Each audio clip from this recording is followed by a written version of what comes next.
Hello everyone, my name is Mudut Gupta.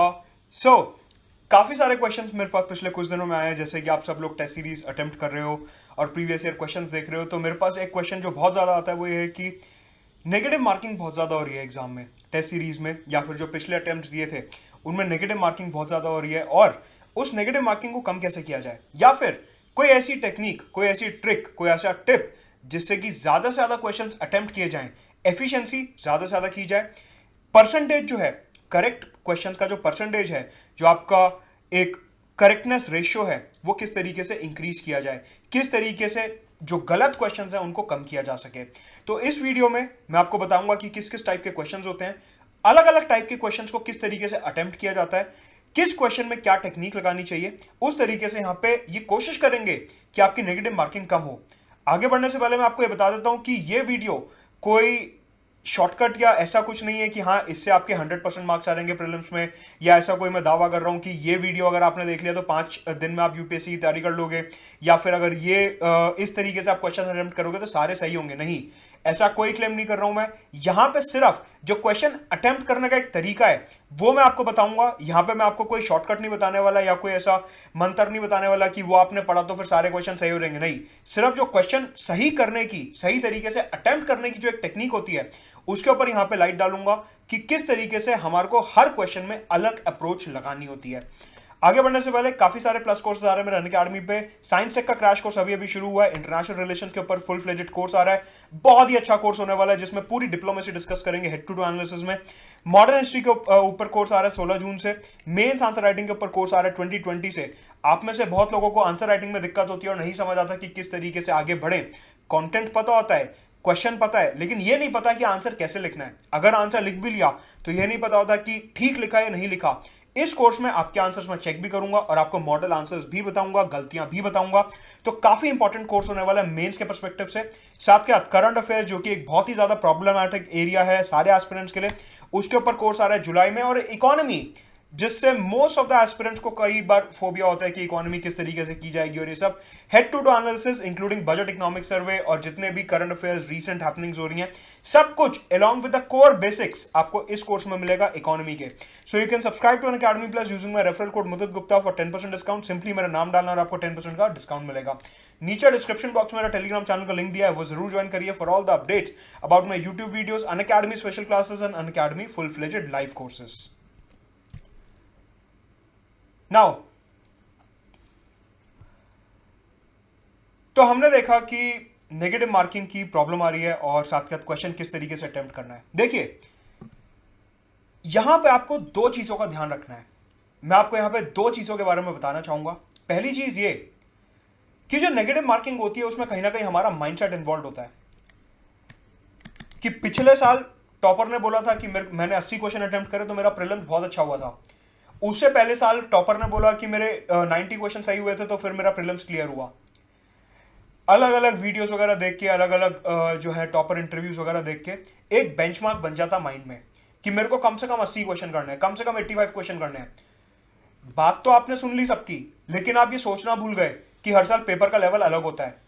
हो सकता है जिस साल एक पर्टिकुलर टॉपर ने आपको एडवाइस करा कि 80 क्वेश्चन उन्होंने करे थे, हो सकता है उस साल पेपर आसान आया हो सकता है आपके टाइम पे और ज्यादा आसान आए, या हो सकता है आपके टाइम पे मुश्किल आए।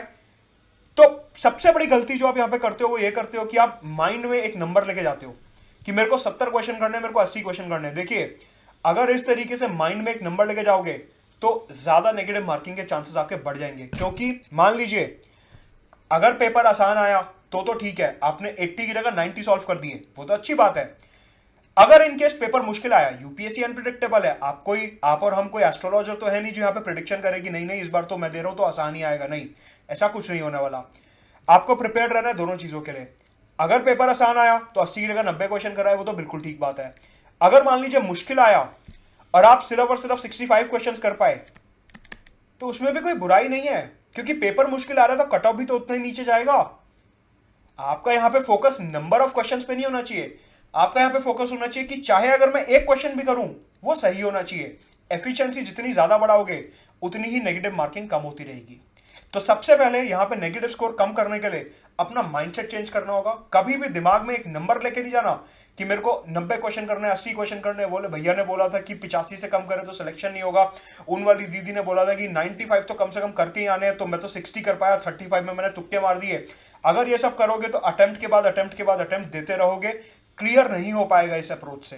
तो ये ध्यान रखिए, सबसे पहले माइंडसेट की बात है, माइंडसेट अपना एकदम पॉजिटिव रखिए और जैसा पेपर आए उस हिसाब से माइंडसेट होना चाहिए।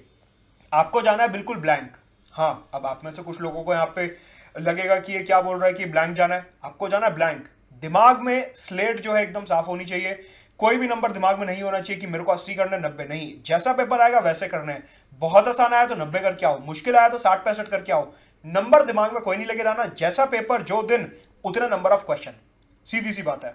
राइट, एक बात हो गई ये। अब आते हैं क्वेश्चंस पे। ठीक है, हमने माइंडसेट की बात कर ली, अब आते हैं क्वेश्चंस पे। अभी मैं आपको प्रीवियस ईयर क्वेश्चन भी दिखाने वाला हूं। ये वीडियो पूरा देखिएगा, आपको समझ आएगा कि किस तरीके से क्वेश्चन अटेम्प्ट करने हैं। प्रीवियस ईयर पिछले 25 साल के क्वेश्चन मैंने सिलेक्टेड करके निकाले यहां पे, अभी दिखाऊंगा सब। अब आते हैं क्वेश्चन पे। 3 तरीके के क्वेश्चन आते हैं एग्जाम में। एज एन एस्पिरेंट अगर आप देखोगे आपको 3 तरीके के क्वेश्चन दिखेंगे। पहले तरीके का क्वेश्चन क्या दिखेगा, जिसका आंसर आपको आता ही आता है, मतलब इसमें तो गलत होने का कोई चांस ही नहीं है, इसको तो बिल्कुल टिक कर दो, इसको बिल्कुल टिक कर दो। फिर एक क्वेश्चन आता है कौन सा, जिसमें आपको कुछ पता ही नहीं है, टॉपिक का नाम ही नहीं सुना, ये आया कहां से है। इन क्वेश्चंस को दूर से देख के निकल जाना। इन क्वेश्चंस को टच करने का भी मत सोचना कि नहीं आज तो मैं पिछले 50 मंगलवार से हनुमान जी के मंदिर जा रहा हूं तो उनका आशीर्वाद मेरे साथ है, जय माता दी है, जय माता दी बी। ये सब नहीं करना, इससे नेगेटिव मार्किंग बढ़ेगी और इसी से ही स्कोर कम होगा।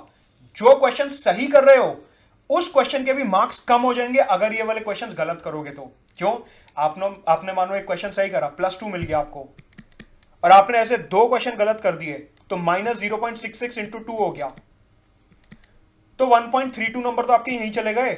जो आपने 2 नंबर कमाए थे सही करके, वो आपने यहां पे 1.32 मार्क्स गंवा दिए अपने गलत करके जोश में कि नहीं मेरे को तो यहां पे तुक्का मारना है। तो देखिए, क्वेश्चन अगर फर्मली पता है कि सही है, बिल्कुल टिक करो कॉन्फिडेंस के साथ, सोचना नहीं है। फिर जो क्वेश्चन के बारे में सुना भी नहीं है उसके बारे में सोचना भी मत, बिल्कुल उसको छोड़ दो। क्वेश्चन छोड़ने का मतलब ये नहीं कि आप फेल हो रहे हो, क्वेश्चन छोड़ने का मतलब ये नहीं आप पीछे जा रहे हो। कई बार क्वेश्चन छोड़ने का मतलब होता है आप और आगे जा रहे हो। क्यों, क्योंकि क्वेश्चन छोड़ने का मतलब आप नेगेटिव मार्किंग अवॉइड कर रहे हो। तो क्वेश्चन छोड़ना मतलब आगे जाना, माइंडसेट चेंज करो। क्वेश्चन छोड़ने का मतलब आज की तारीख में ये नहीं है कि आप पीछे जा रहे हो। ये कोई बोर्ड का एग्जाम नहीं है कि ठीक है आधा आंसर सही लिखा तो 2 नंबर मिल जाएंगे, स्कूल का एग्जाम है टीचर से प्लीज कह के 5 नंबर एक्स्ट्रा ले लूंगा। नहीं, नेगेटिव मार्किंग मतलब नेगेटिव मार्किंग। क्वेश्चन छोड़ने का मतलब यहां पे है आगे जाना, ये बात ध्यान रखना। तो ये हो गई दूसरी बात। अब आती है तीसरी बात, क्या, ऐसा क्वेश्चन जिसमें हमने सुना हुआ टॉपिक लेकिन 2 या 3 ऑप्शन में कंफ्यूजन है। ये वाले क्वेश्चन जो है सबसे ज्यादा प्रॉब्लम क्रिएट करते हैं। इस टाइप का क्वेश्चन सबसे ज्यादा प्रॉब्लम क्रिएट करता है कि उसमें क्या होता है, जोश आ जाता है। हाँ, ये टॉपिक तो सुना हुआ है, कुछ ध्यान तो आ रहा है, चलो 2 ऑप्शन में कंफ्यूजन है या 3 ऑप्शन में कंफ्यूजन है, टिक कर देता हूं। इस क्वेश्चन को कैसे टैकल करना है इसके बारे में बात करने वाला हूं अब आगे। देखिए, यहां पे आपको क्या करना है, एग्जाम में आपको हमेशा लेना होता है क्या, कैलकुलेटेड रिस्क। रिस्क लो, अच्छी बात है, लेकिन कैलकुलेटेड रिस्क लो। बिना रिस्क के तो वैसे भी ग्रोथ नहीं होती, लेकिन रिस्क लेना है हमेशा कैलकुलेटेड तरीके से। हवा में रिस्क नहीं लेना कि ठीक है सर ने वीडियो में बोला कि रिस्क लेना है तो चलो सब में कुछ भी टिक कर दो, नहीं, कैलकुलेटेड रिस्क लेना है। कैलकुलेटेड रिस्क लेने के लिए मैंने एक रूल निकाला, क्या, 3/4 रूल। ये ध्यान रखना, 3/4 रूल का मतलब क्या होता है, 4 ऑप्शन आते हैं, 4 ऑप्शन आते हैं। अगर इनमें से 3 ऑप्शन आपको नहीं पता, सिर्फ आपने एक ऑप्शन के बारे में सुना हुआ है कि हाँ ये आंसर हो सकता है नहीं हो सकता, एक ऑप्शन के बारे में सुना हुआ है, 3 के बारे में कोई आइडिया ही नहीं है, इस क्वेश्चन को वहीं छोड़ दो। ये आता है हमारी 3rd कैटेगरी में, ये क्वेश्चन आता है हमारी 3rd कैटेगरी में, इस क्वेश्चन को वहीं पे छोड़ दो। इस क्वेश्चन को अटेम्प्ट करने की जरूरत नहीं है। कि अगर 3 ऑप्शन में कंफ्यूजन है उस क्वेश्चन को छोड़ दो, उस क्वेश्चन को अटेम्प्ट मत करना, नहीं तो ज्यादा गलतियां करके आओगे। क्योंकि यहां पे देखो ना, आप सीधी सी मैथ्स लगाओ, अगर 4 में से आपको 3 ऑप्शन नहीं पता, मतलब कि आप सिर्फ 25% श्योर हो कि आपको एक क्वेश्चन आता है। अगर 25% पे रिस्क लोगे तो कैसा कैलकुलेटेड रिस्क, ये तो फिर बिल्कुल सुसाइडल हो गया, तो गैम्बलिंग हो गई कि चलो देख लेंगे जो होगा। नहीं, 25% पे कभी रिस्क नहीं लेना। 3/4 रूल याद रखो, अगर 3 ऑप्शन नहीं पता 4 में से, वो क्वेश्चन को वहीं पे छोड़ देना है, उसके बारे में सोचना भी नहीं है। अगेन 50 क्वेश्चन आपने सही कर दिए, आपके दिमाग में क्या था 70 पहुंचना है। इन वाले क्वेश्चंस में भी फिर आप लास्ट में क्या करोगे, तुक्के मारने शुरू कर दोगे। क्वेश्चन छोड़ने का मतलब आगे जाना होता है, पीछे जाना नहीं होता, राइट। तो ये 3/4 रूल याद रखना, 3 ऑप्शन नहीं आते छोड़ दो उस क्वेश्चन को, देखना भी नहीं है। सबसे बेहतरीन, सबसे बढ़िया कैलकुलेटेड रिस्क किस में लिया जाता है, उन क्वेश्चंस में लिया जाता है जहां पे आपको 2 ऑप्शंस के बारे में पता है। यहां पे होता है 50% का रिस्क। अगर आपको ABCD में से 2 ऑप्शन के बारे में पता है तो आपने यहां पे लिया 50% का रिस्क। इतना चलता है, इतना चलता है। तो ये चीज यहां पे आपको ध्यान रखनी है कि अगर आपको 2 ऑप्शन में कंफ्यूजन है तो आप रिस्क ले सकते हो। अब यहां पे सोचने वाली बात क्या है, अगर 10 क्वेश्चन ऐसे आ रहे हैं, 10 क्वेश्चन ऐसे हैं जिसमें आपको 2 ऑप्शन में रिस्क है, तो 10 के 10 में रिस्क नहीं लेना, 10 के 10 में रिस्क मत लेना, नहीं तो फिर नेगेटिव मार्किंग का चांस बढ़ जाएगा। अगर मान लीजिए 10 ऐसे क्वेश्चन है जहां पे आपको 2 ऑप्शन में कंफ्यूजन है, तो सिर्फ और सिर्फ वो ही अटेम्प्ट करने हैं जिसमें आप थोड़े ज्यादा श्योर हो कि हाँ यहां पे मेरे को लगता है कि A और B में से A का थोड़ा चांस ज्यादा बनता है, उस तरीके से आपको ये क्वेश्चन अटेम्प्ट करने हैं। तो देखिए, अगर ऑप्शन फॉर्मली पता है तो टिक कर दिया, 4 ऑप्शन नहीं पता छोड़ दो, 3 ऑप्शन नहीं पता 3/4 रूल के अंडर उसे भी छोड़ दो, और अगर 2 ऑप्शन पता है उसमें से सिर्फ वो वाले अटेम्प्ट करो जिसमें आपको लगता है कि हाँ 60-40 70-30 का रेशियो है, उस केस में कैलकुलेटेड रिस्क लिया जाएगा। इसे कहा जाता है कैलकुलेटेड रिस्क, राइट। अब एक क्वेश्चन देखते हैं प्रीलिम्स 2019 का। ये क्वेश्चन आया क्या, what was the purpose of the inter creditor agreement signed by the Indian banks and the financial industry. अब ये क्वेश्चन है, देखो यहां पे एलिमिनेशन का कोई स्कोप ही नहीं है, 4 ऑप्शन दिए हुए, 4 ऑप्शन में से या तो आपको आता है या आपको नहीं आता। ये उस टाइप का क्वेश्चन है कि अगर आपने सुना है तो आप एक सेकंड में बता दोगे कि हाँ मेरे को पता है कि ये स्ट्रेस एसेट रिजॉल्व करने के लिए आंसर होगा इसका D। लेकिन अगर आपने इसके बारे में नहीं सुना, it's better to skip such questions. क्यों? अगर आपने नहीं सुना तो यहां पे आप एलिमिनेशन लगा ही नहीं सकते। यहां पे आप क्या कैलकुलेटेड रिस्क लोगे? ठीक है, अगर आपको पता है कि ये जो है फिस्कल डेफिसिट कम करने के लिए नहीं है, या फिर मान लीजिए इंफ्रास्ट्रक्चर के लिए नहीं है, अगर आपने 2 ऑप्शन एलिमिनेट कर दिए तो आप बचे हुए 2 में रिस्क ले सकते हो। लेकिन अगर आपको चारों ही नहीं पता, it's better to leave such questions, क्योंकि ये फैक्चुअल क्वेश्चन है, यहां पे लॉजिक ज्यादा लगेगा नहीं, और एलिमिनेशन भी आप यहां पे नहीं लगा सकते क्योंकि यहां पे सिर्फ 4 ऑप्शन है, ABCD सिर्फ 4 ऑप्शन है। 4 ऑप्शन मतलब कि जो स्टेटमेंट वाले क्वेश्चन होते हैं ओनली 1 ओनली 2, उनमें एलिमिनेशन आसान होता है। अभी दिखाऊंगा क्वेश्चन के थ्रू। इन टाइप के क्वेश्चन में एलिमिनेशन थोड़ा कम लगता है, जो ऐसे सिंगल स्टेटमेंट टाइप क्वेश्चन होते हैं इनमें एलिमिनेशन थोड़ा सा कम लगता है। अब ये देखते हैं प्रीलिम्स 99 का क्वेश्चन है पॉलिटी का। An amendment of the constitution of India can be initiated by Lok Sabha, Rajya Sabha, legislature या प्रेसिडेंट। ठीक है, अब समझिए इसकी टेक्निक क्या होती है। मेरे को पता है लोकसभा में इंट्रोड्यूस हो सकता है और राज्यसभा में भी हो सकता है, इन दोनों में तो हो ही सकता है, मतलब कि 1 और 2 तो आंसर होगा ही होगा। ठीक है, यहां पे लिखा है 1 अलोन, मतलब कि ये आंसर नहीं है। यहां पे लिखा है 2 and 3, 1 मिसिंग है, तो अब बचे 2 ऑप्शन। अब मेरा रिस्क रह गया 50% का। तो आप देखिए इस तरीके से आपको एलिमिनेशन करना है कि 2 ऑप्शन के बेसिस पे आपने 2 स्टेटमेंट के बेसिस पे आपने 2 ऑप्शन निकाल दिए। अब आपके पास सिर्फ 2 ऑप्शन बचे हैं। अब आप सोच सकते हो कि हाँ लेजिस्लेचर तो स्टेट्स के पास तो पावर होती नहीं अमेंडमेंट की, तो थर्ड ऑप्शन गलत है, आंसर हो गया D। प्रेसिडेंट में क्या था, कंफ्यूजन हो सकती थी कुछ लोगों की कि क्या प्रेसिडेंट ऑर्डिनेंस यूज करके अमेंडमेंट कर सकते हैं या नहीं, तो यहां पे इस क्वेश्चन में हमने उस पॉसिबिलिटी को एलिमिनेट कर दिया। इस तरीके से आपको ये क्वेश्चन अटेम्प्ट करने। एक और क्वेश्चन देखते हैं प्रीलिम्स 2004 का। ये है क्रोनोलॉजी बेस्ड क्वेश्चन। काफी क्वेश्चन आते हैं हिस्ट्री में, से एंशिएंट, मेडिवल, मॉडर्न में भरे पड़े हैं ऐसे क्वेश्चन क्रोनोलॉजी बेस्ड। इनको कैसे सॉल्व करना है प्लीज देखिए।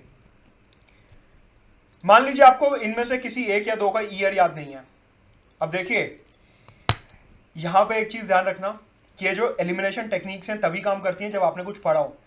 अब ये मत सोचना कि सर आज से तैयारी शुरू कर रहा हूं, अगस्त या जुलाई में जब भी पेपर होगा तो मैं सोच रहा हूं बिना पढ़े चले और एलिमिनेशन लगा दूं। बिना पढ़े जाओगे तो 0 into something is 0 ओनली। कितनी भी एलिमिनेशन लगा लो, एलिमिनेट आपके कैंडिडेचर नहीं होना है।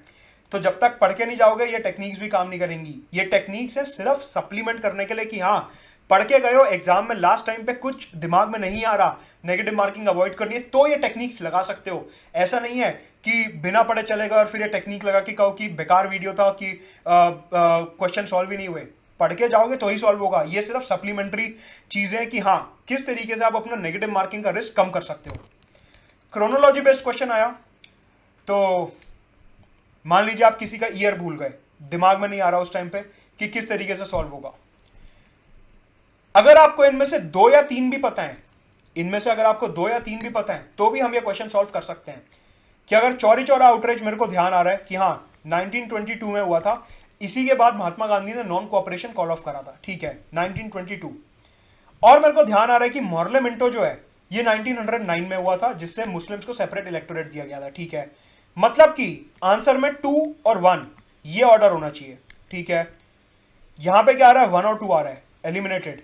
यहां पे क्या आ रहा है, 1 और 2 आ रहा है, एलिमिनेटेड। बी या डी में 2 और 1 आ रहा है, मतलब 1 जो है वो 2 के बाद आ रहा है। तो देखिए हमने इसके बेसिस पे 2 ऑप्शन एलिमिनेट कर दिया, आपका रिस्क जो है वो अब सिर्फ 50% रह गया। ये टेक्निक है जो आपको लगानी है to attempt questions in a better way. अब आप तुक्का लगा सकते हो, अगर आपको लग रहा है कि एक ऑप्शन में कोई दिक्कत है तो कैलकुलेटेड तुक्का आप लगा सकते हो, कैलकुलेटेड रिस्क आप ले सकते हो। ऐसा नहीं कि कुछ पता ही नहीं है और फिर एबीसीडी में से इंकी पिंकी पोंकी कुछ भी टिक कर दिया, नहीं, वो नहीं चलेगा। उससे आप ही की तैयारी खराब होगी, आप ही का पेपर खराब होगा, वो चीजें मत करना। यहां पे एक क्वेश्चन और देखते हैं, ज्योग्राफी का, इंडियन ज्योग्राफी का, प्रीलिम्स 95 में आया था क्वेश्चन। ये मैप दिया हुआ है और इसमें हमारे को बताना है कि काराकोरम, लद्दाख, जांस्कर और पीर पंजाल कौन सी रेंजेस हैं। मान लीजिए आप एटलस अच्छे से पढ़ के गए थे, लेकिन लास्ट टाइम पे आप भूल गए कि क्या है। आपके दिमाग में सिर्फ ये रह गया कि काराकोरम जो है वो सबसे ऊपर है, नीचे आप कंफ्यूज हो गए कि पहले लद्दाख आता है या पहले जांस्कर आता है। सबसे ऊपर काराकोरम है, ये आप श्योर हो, मतलब कि सबसे पहले काराकोरम आना चाहिए। ऑप्शन ए गया, ऑप्शन डी गया, बचा क्या, बी और सी। तो आपने एक ही पॉइंट के बेसिस पे 2 ऑप्शंस को एलिमिनेट कर दिया। तो इस तरीके से आपको अपना रिस्क जो है स्टेप बाय स्टेप कम करना है, तभी आपकी नेगेटिव मार्किंग कम होगी और तभी आप ज्यादा से ज्यादा क्वेश्चंस को अटेम्प्ट कर पाओगे प्रीलिम्स में। तो ये आपको टेक्निक्स ध्यान रखनी है एलिमिनेशन की, स्किप करने की। मतलब कि क्वेश्चन स्किप करना भी आपको आगे ले जाना एक तरीका है, राइट। अगर आपका ये एटीट्यूड रहेगा कि मेरे को सब आता है, मैं एक्सपर्ट हूं, उस एटीट्यूड से एग्जाम कभी नहीं निकलेगा। रीजन बीइंग कि अगर आप फ्लेक्सिबिलिटी नहीं दिखाओगे तो नेगेटिव मार्किंग बढ़ती रहेगी। क्वेश्चन के साथ लड़ना नहीं है, अगर क्वेश्चन नहीं आता उसे वहीं पे छोड़ो और आगे बढ़ो। A wise person is never afraid to skip the questions, right. Comment section में मेंशन करिए कि नेक्स्ट टॉपिक आप कौन सा चाहते हैं जिस पे मैं वीडियो बनाऊं। जो भी आप exam related, preparation related, strategy related कोई प्रॉब्लम फेस कर रहे हैं, उसके ऊपर मैं आत्मनिर्भर और बजट इकोनॉमिक सर्वे की सीरीज के साथ वीडियो बनाता रहूंगा। तो आप कमेंट सेक्शन में मेंशन कर सकते हैं कि कौन सा वीडियो बनाऊं next. And also to subscribe to Unacademy plus you can use my referral code Mudit Gupta.